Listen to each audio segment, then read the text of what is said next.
Assalamualaikum warahmatullahi wabarakatuh. Waalaikumsalam warahmatullahi wabarakatuh. Bismillahirrahmanirrahim. Alhamdulillah kita kembali melanjutkan kajian sirah nabawiyah kita. Tidak terasa kita sudah sampai pada pertengahan kajian sirah. Kemarin kita bahas Baiat Al-Aqabah pertama dan kedua. Nah, setelah Baiat Al-Aqabah yang kedua ini, maka kaum Ansar kembali ke Madinah, kaum muslimin kembali ke kota Makkah. Maka pada saat itu sahabat semuanya ya, baik yang kaya, yang miskin, yang tua dan yang muda itu ya, semua itu menyambut perintah Allah ya dalam surat An-Nisa 97 yang sampai 100 itu berhijrah kemudian berpindah dari kota Makkah ke Madinah. Nah, hijrah ini bukan hanya sekedar perpindahan secara teritorial ya, bukan hanya migrasi. Kan kita membahasakan migrasi ini kan sebagai sebuah perpindahan yang biasa ya. Tapi peristiwa hijrah Nabi Shallallahu Alaihi Wasallam ini peristiwa hijrah dengan segala hal yang berkaitan ya.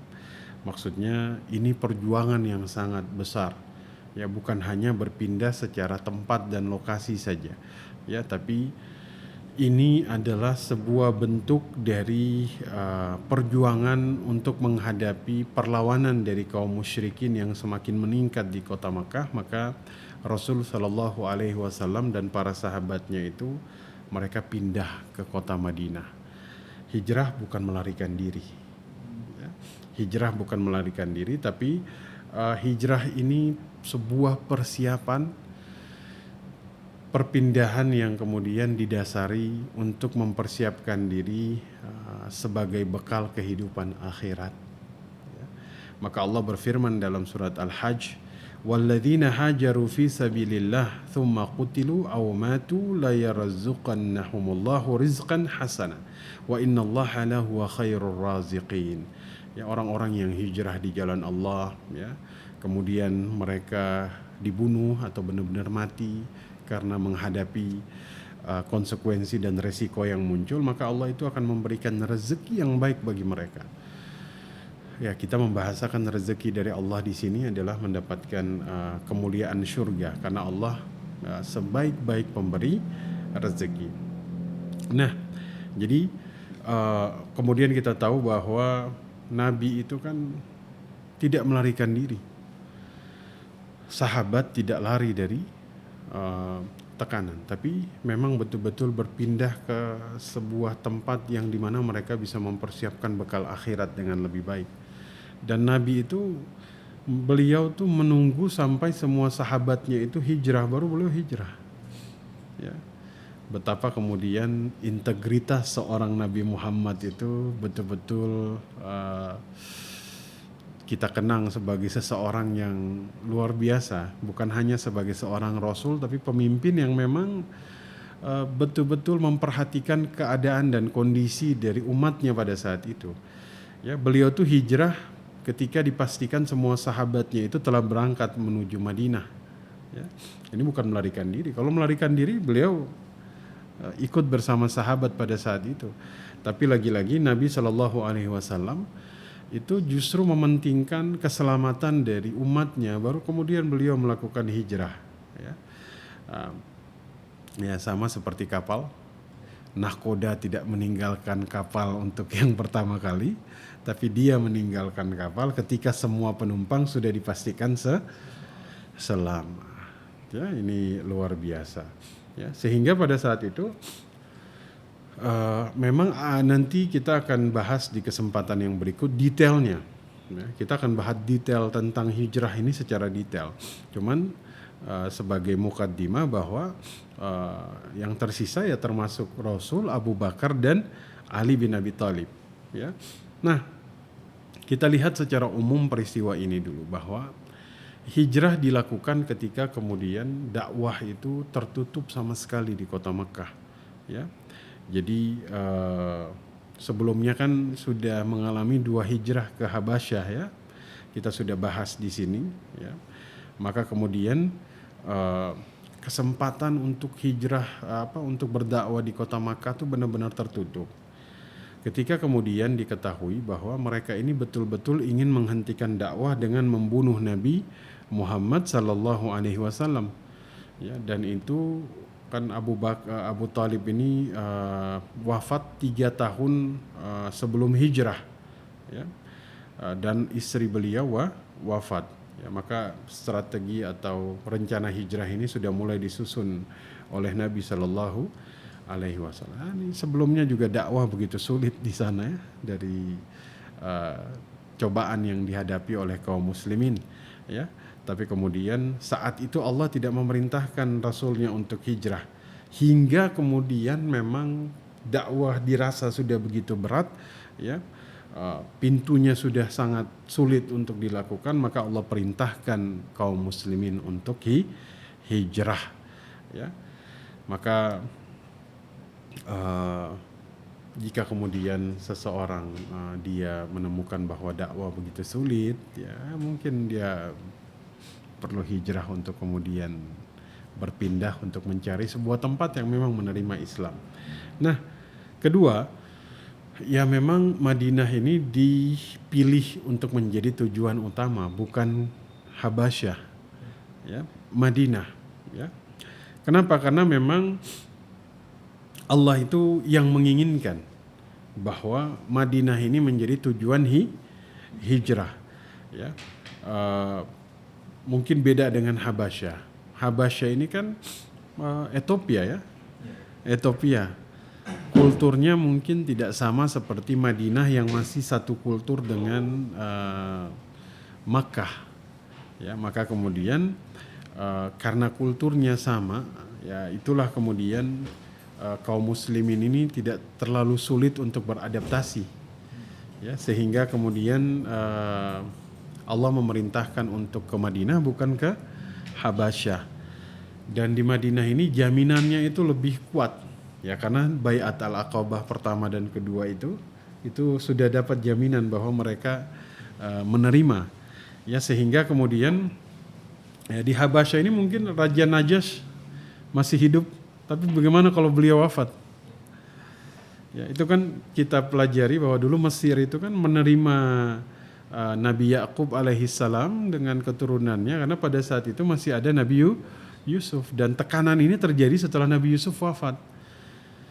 Nah, ini bisa saja terjadi di Habasyah ketika Raja Najas memang masih hidup, masih melindungi, tapi kalau sudah meninggal, apakah perlindungan yang sama masih diberikan? Nah, maka kemudian dipilihlah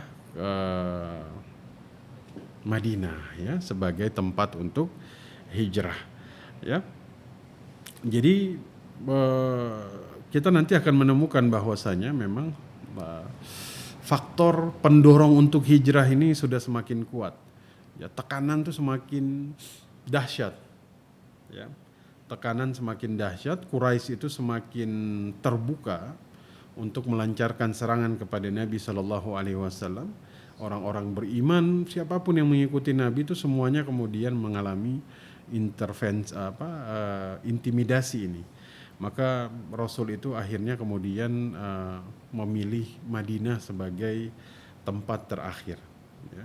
Bahkan Bilal bin Rabah, Bilal itu sebelum hijrah, ya, Bilal ini sempat berkata sebuah perkataan, Allahumma al'an Syaibah ibnu Rabi'ah wa Utbah ibnu Rabi'ah, ya, wa Umayyah ibnu Khalaf kama akhrajuna min ardina ila ardil waba, ya.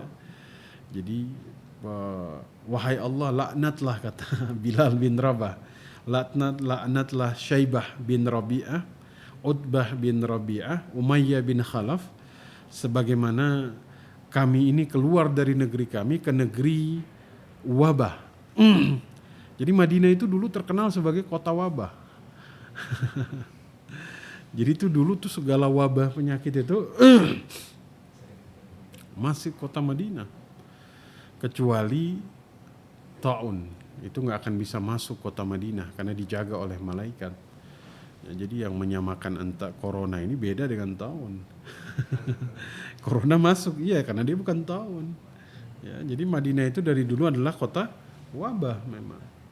Maka hadis dari Aisyah radhiyallahu anhuma, ya, ketika orang tuanya yaitu Abu Bakar itu hijrah, ya, beliau mengatakan, asta'dzana Nabi sallallahu alaihi wasallam Abu Bakrin fil khuruji hina, ya, Abu Bakar ini minta izin kepada Rasul sallallahu alaihi wasallam untuk hijrah ketika merasa penderitaannya ini sudah semakin kuat. Ya, jadi puncak dari penderitaan mereka ini berakhir dengan hijrah. Ya. Jadi Allah itu lagi-lagi menyiapkan jalan keluar yang luar biasa ketika manusia itu berada pada puncak kelelahan di dalam menghadapi tekanan. Ya, Nabi Isra wal Mi'raj, kepada umatnya hijrah. Ya, karena Allah yang Maha tahu bahwa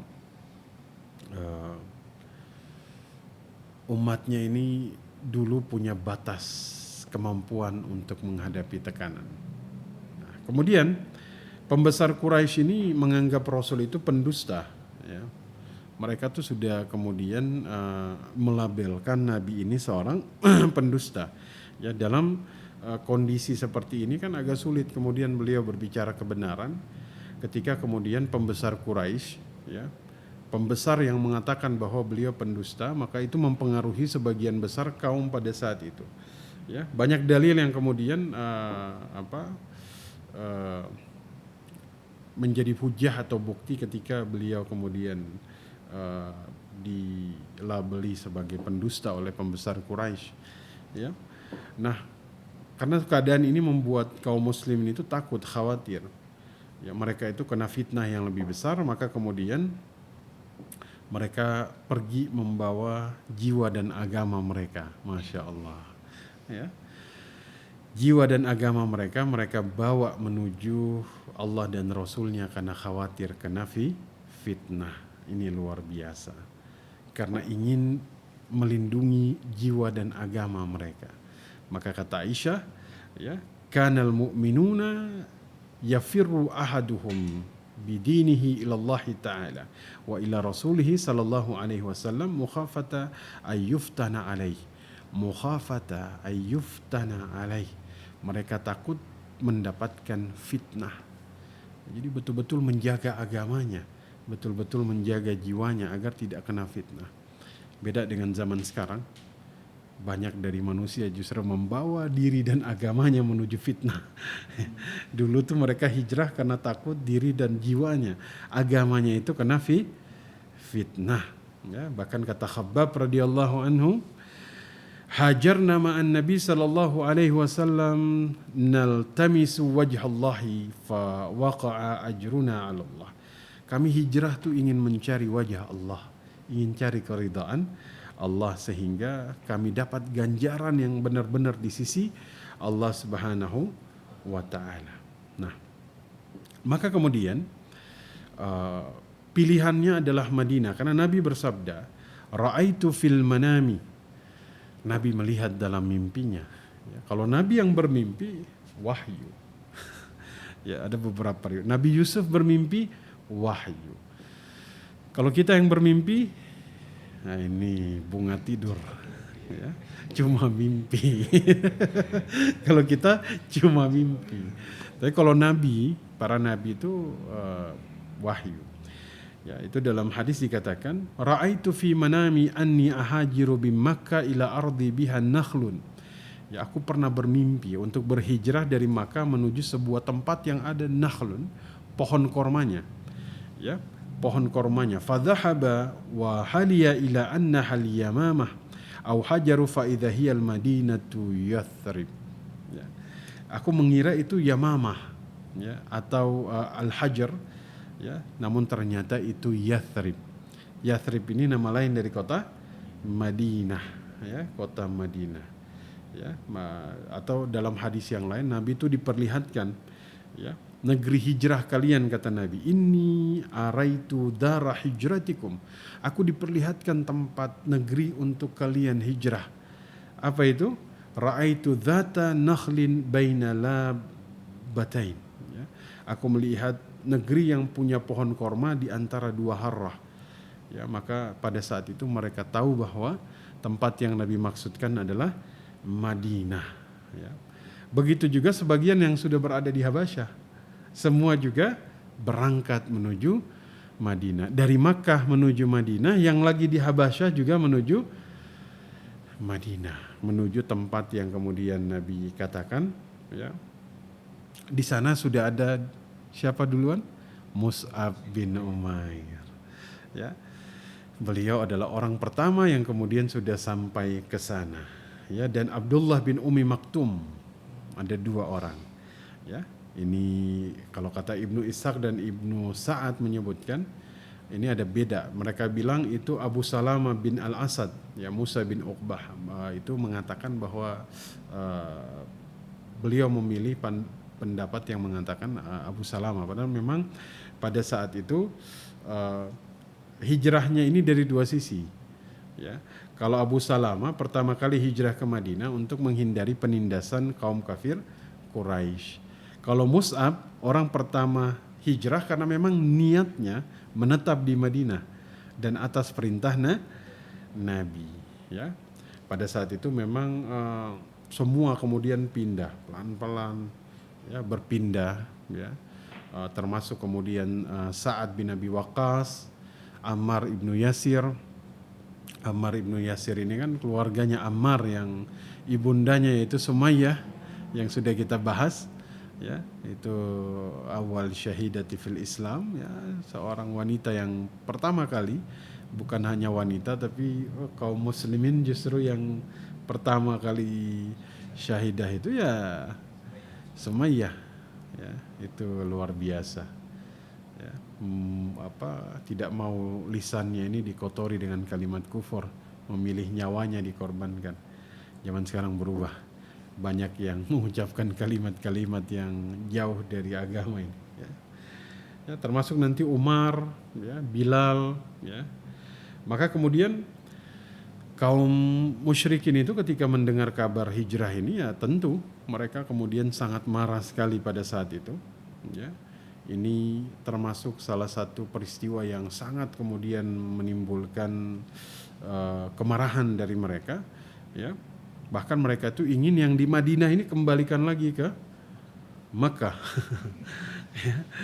Tapi kemudian tekanan-tekanan mereka lakukan agar kemudian hijrah, bahkan hartanya ditahan, ya, tapi ini tidak menyurutkan niat kaum muslimin untuk kemudian hijrah, karena inilah awal dari kemudian berkembangnya tauhid semakin menyebar, yaitulah dari hijrah ini, ya. Maka kita akan lihat satu hal yang ini cukup dalam, ya, seharusnya dia ada dalam diri-diri kaum muslimin, ya, antara Ansar dan Muhajirin. Ini ada satu nilai yang harus dimiliki oleh kaum muslimin zaman sekarang, yang kemudian seharusnya dia kita lahirkan kembali agar kemudian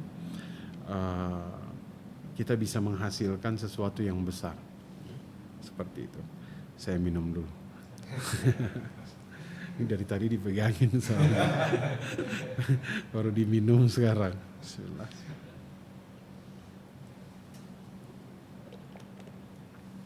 Alhamdulillah. Yang luar biasa, mereka itu dari Bai'at Al-Aqabah pertama dan kedua, mereka tahu bahwa ketika mereka menerima Islam, resikonya ada. Tapi mereka kembali pada Bai'at Al-Aqabah yang kedua, yang berarti ada nilai-nilai persaudaraan yang kemudian mereka tanamkan dalam diri mereka, ya. Mereka tuh tidak membangun persaudaraan karena hubungan materi, sesuatu yang mungkin zaman sekarang tuh kita temukan bahwa kadang-kadang persaudaraan itu dibangun atas dasar ini, ya. Ada seseorang kemudian bersahabat dengan yang lain bukan karena iman tapi karena materi. Tapi kita menemukan kaum Ansar menyatukan hatinya bersama kaum muslimin karena iman kepada Allah Subhanahu wa taala. Nabi SAW mengatakan, la tadkhulul jannah hatta tu'minu wa la tu'minu hatta tahabbu. Kalian tidak akan masuk surga sampai kalian beriman, dan kalian tidak beriman sampai kalian saling mencintai. Tahabbu. Nah, ini hadis riwayat Imam Muslim. Ada dalam Sunan Abu Daud dan Imam At-Tirmidzi. Karena Allah itu memberikan nikmat persaudaraan antara Ansar dan Muhajirin yang Allah katakan fa asbahtum bi ni'matihi ikhwana wa kuntum ala syafa hufratin minan nari fa anqadhakum minha. Lalu menjadilah kalian karena nikmat Allah orang-orang yang bersaudara, dan dahulu kalian berada di tepi jurang neraka lalu Allah menyelamatkan kalian darinya. Jadi kita itu sebenarnya harus belajar dari Ansar dan Muhajirin bahwasanya persaudaraan dan rasa cinta yang dibangun atas dasar iman itu, ini nikmat dari Allah Subhanahu wa taala dan harus dijaga, harus dipelihara. Ya, bi ni'matihi. Ini luar biasa, ya. Bahkan dalam surat Al-Anfal, "Lau anfaqta ma fil ardi jami'an ma allafta baina qulubihim walakinnallaha allafa bainahum." Kalau kalian belanjakan seluruh kekayaan di bumi ini, niscaya tidak bisa mempersatukan hati mereka, karena Allah yang mempersatukan hati mereka. Ini kan luar biasa, ya. Dulu ada seorang sahabat yang ketika ketemu dengan sahabat yang lain, barang siapa yang berjabat tangan maka kemudian Allah itu akan berjabat tangan karena bersaudara kan. Semudah inikah dia bilang kan. Kalau cuma jabatan tangan maka menumbuhkan ini terasa begitu mudah. Kemudian ditegur sama sahabatnya dengan membacakan ayat tadi, jika engkau belanjakan seluruh hartamu di atas muka bumi jami'an, maka tidak akan bisa mempersatukan hati mereka. Allah yang kemudian mempersatukan. Ya itulah, Allah itu mempersatukan hati Ansar dan Muhajirin sehingga mereka menerima antara satu dengan yang lain. Bahkan Nabi bilang, la yu'minu ahadukum hatta yuhibba li akhihi ma yuhibbu li nafsihi. Tidak akan beriman salah seorang di antara kalian sampai dia menginginkan kepada saudaranya kebaikan yang dia inginkan kepada dirinya sendiri. Oh, Masya Allah. Sekarang saya tanya, jika kita sukses, ini kita sukses, ya, kita inginkan kesuksesan ini kepada orang lain? Atau kita batasi? Ana sukses, antum ya janganlah sukses sebesar ana lah. Minimal di bawah. Iya kan? Minimal di bawah lah, iya kan? Saya punya mobil 6, kamu boleh sukses seperti saya tapi ya kamu hanya 4 lah gitu kan. Padahal dia harus menginginkan kebaikan bagi dirinya sebagaimana dia menginginkan kebaikan bagi orang lain, sebagaimana dia menginginkan kebaikan yang sama. Hati-hati. Ini dikatakan oleh ulama hukumnya wajib. Hukumnya wajib. Menginginkan kebaikan kepada orang lain, kebaikan yang sama yang kita inginkan. Ini apa yang dilakukan Ansar dengan Muhajirin itu memenuhi ini. Sekarang pertanyaanlah, apakah zaman sekarang persaudaraan kita memenuhi ini atau tidak? Apakah kita menginginkan kebaikan bagi saudara kita, kebaikan yang sama yang kita inginkan? Misalnya, kita sukses. Kita ingin orang lain sukses seperti kita? Iya, tapi ya rahasianya nggak dikasih tahu semua. Ini ada kunciannya, ya kan? Ini jangan dikasih semua. Antum jangan ngajarin semua, katanya kan. Itu rahasia. Artinya, saya coba hanya ingin membuka apa yang dilakukan Ansar dan Muhajirin, ya. Bahkan mungkin walaupun tidak sampai lebih, artinya begini, minimal kebaikan yang sama saja, itu hukumnya kan wajib, dikatakan sebagian ulama. Apalagi yang lebih, maksudnya begini, kita sukses. Saya menginginkan si fulan, saudara saya, mendapatkan kesuksesan yang lebih dari saya. Kalau dia bisa sampai level ini, ya itu luar biasa. Ya, walaupun yang tadi saya bilang setara saja, karena begini, Fudail bin Iyad mengatakan, jika engkau menginginkan manusia sama sepertimu, maka engkau itu belum melakukan nasihat dari Rabbmu. Ana sukses, ana ingin orang lain sukses seperti ana. Dalam pandangan Fudail bin Iyad itu belum. Minimal lebih dari kita. Kita Allah kasih, dan ini berlaku dalam semua sendi kehidupan. Ya, ini seperti sama kayak kita berdagang, sama seperti kita beribadah. Hari ini kita merasakan nikmatnya menuntut ilmu. Maka seharusnya kita tuh menginginkan agar saudara kita itu menuntut ilmu lebih dari apa yang kita lakukan sekarang. Ketika kita bisa merasakan nikmatnya mendekatkan diri kepada Allah, seharusnya tuh ada perasaan bahwa saudara kita yang lain yang mungkin belum melakukan itu bisa melakukan itu, dan dia lebih merasakan halawatul iman, nikmatnya iman lebih dari apa yang kita rasakan sekarang. Wah, itu luar biasa. Ini kan apa yang kemudian dilakukan Ansar dan Muhajirin ini sampai Allah puji mereka. Cukuplah persaudaraan ini sampai kemudian Allah abadikan dalam Al-Quran. Ya kan, walladzina tabawwa'ud dara wal imana min qablihim yuhibbuna man hajara ilaihim. Dan orang-orang yang telah menempati kota Madinah, ya, orang-orang yang beriman Ansar sebelum kedatangan mereka orang Muhajirin, ya. Kemudian apa kata Allah? Mereka mencintai orang yang berhijrah kepada mereka. Allah, ya. Wala yajiduna fi sudurihim hajatan mimma utu wa yu'thiruna ala anfusihim. Masya Allah. Mereka kaum Ansar ini tidak menaruh keinginan apapun di hati mereka atas apa yang mereka berikan kepada kaum Muhajirin. Tidak ada interest apapun. Mereka kasih tanpa menaruh keinginan apapun di apa yang mereka berikan, walaupun mereka butuh kepada tersebut. Ya, masya Allah. Walau kana bihim khasasatun, wa man yuqa syuha nafsihi, faulaika humul muflihun. Walaupun mereka ini butuh apa yang mereka berikan. Ya Allah, ini kan luar biasa. Kata Ibnu Katsir, orang-orang Ansar itu menerima orang yang hijrah kepada mereka Muhajirin ini, ya, kemurahan hati mereka mencintai dengan harta mereka. Dan mereka tuh tidak menaruh apapun di hati mereka atas apa yang mereka berikan padahal mereka butuh. Bisa dibayangkan, mereka tuh berlomba-lomba setiap hari menjamu Muhajirin. Itu berlomba-lomba setiap harinya. Saat Ibnu Rabi kepada Abdurrahman bin Auf, ana punya harta setengahnya untukmu. Istriku silahkan, yang mana aku ceraikan. Ini kan luar biasa. Maksudnya orang Ansar itu sampai menyangka bahwa mereka tuh boleh mewariskan hartanya kepada Muhajirin. Masya Allah. Baru kemudian Rasul menjelaskan bahwa Allah punya syariat. Yang bisa mewarisi ini hanya yang punya hubungan nasab. Sebelumnya Muhajirin itu menyangka bahwa Ansar ini menyangka bahwa kami boleh mewariskan harta kami. Ini karena apa? Karena rasa persaudaraan yang kemudian sangat luar biasa. Allah. Tidak beriman kalian sebelum kalian menginginkan kebaikan bagi saudara kalian sebagaimana kalian menginginkan kebaikan tersebut.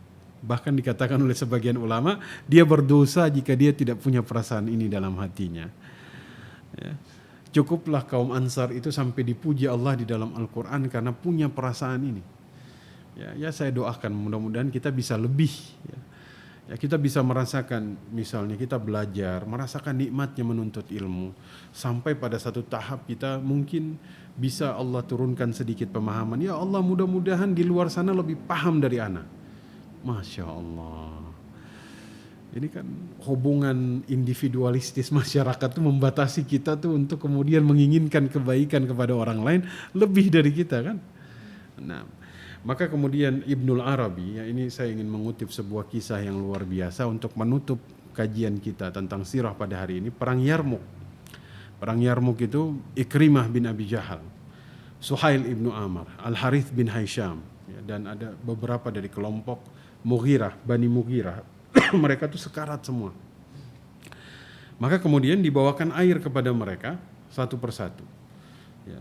Air ini ketika kemudian diberikan kepada Ikrimah, Ikrimah tuh melihat Suhail ibnu Amr, kasih buat dia. Ya, artinya Suhail ibnu Amr melihat Al Harith bin Hisham, dia bilang kasih buat dia. Dan dia berputar terus, air ini mereka bertiga wafat, airnya utuh. Masya Allah. Artinya apa? Menginginkan kebaikan walaupun dia butuh itu. Ya, dalam keadaan sekarat, walaupun dia butuh segelas air, tapi dia lihat saudaranya, dia kasih. Dia lihat lagi Al Harith, dia kasih. Dan dia berputar sampai mereka wafat, airnya masih utuh. Ya Allah. Ya, maka kita belajar dari hijrah, bagaimana kemudian Ansar dan Muhajirin ini pada akhirnya saling mencintai satu dan yang lain. Mudah-mudahan semangat persaudaraan ini bisa kemudian dihidupkan lagi di antara kaum muslimin, ya, zaman sekarang. Kita tutup dengan doa kafaratul majlis. Subhanaka Allahumma wa bihamdika asyhadu an la ilaha illa anta astaghfiruka wa atubu ilaik. Assalamualaikum warahmatullahi wabarakatuh. Waalaikumsalam.